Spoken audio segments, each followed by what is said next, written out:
மதுரையில் நடைபெற்ற கூட்டம் மிக சிறப்பான ஒரு கூட்டம். இந்த கூட்டத்தில் பாதி தொண்டர்கள் அரங்கிற்கு உள் வர முடியாத ஒரு சூழல். காரணம், வேண்டுமென்றே தமிழக அரசு அதை தடுத்து நிறுத்தி போக்குவரத்து நெரிசலை ஏற்படுத்தினார்கள். ஆனாலும் பிரதமர் அவர்கள் மிக சிறப்பான பேச்சு. தமிழ்நாட்டில் நடைபெறுகின்ற ஊழல்களை பட்டியலிட்டார் பிரதமர் அவர்கள்.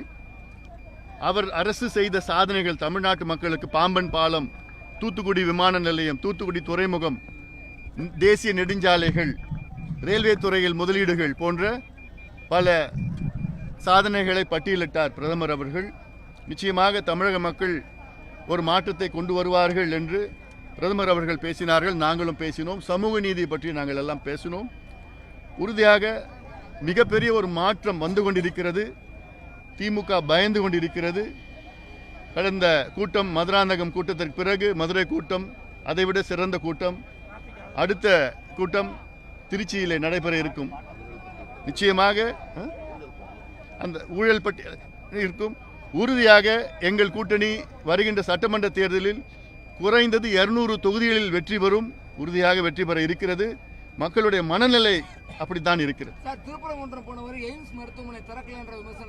எய்ம்ஸ் மருத்துவமனை கட்டி கொண்டிருக்கின்றார்கள். விரைவில் திறக்கப்படும். அந்த மருத்துவமனை தமிழ்நாட்டிலே மிகச்சிறந்த மருத்துவமனையாக கட்டி வருகிறார்கள். அதற்கு அவசரப்படுத்த இல்லை. அது இன்னும் முடிக்கிற நிலையில் இருக்குது.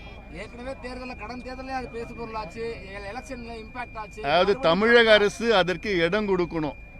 தமிழக அரசு இடம் கொடுக்கணும். தமிழக அரசு அதில் பாதி நிதி ஒதுக்கீடு இதெல்லாம் அந்த இஷ்யூஸ்லாம் இப்போ தான் முடிஞ்சிருக்குது. கட்டிட்டு இருக்காங்க, வேகமாக கட்டிட்டு இருக்கிறாங்க. பிளே ஸ்டோர் மற்றும் ஆப் ஸ்டோரில் இருந்து பாலிமர் செயலியை QR கோடு மூலம் பதிவிறக்கம் செய்யுங்கள். செய்திகளை உடனுக்குடன் பெறுங்கள்.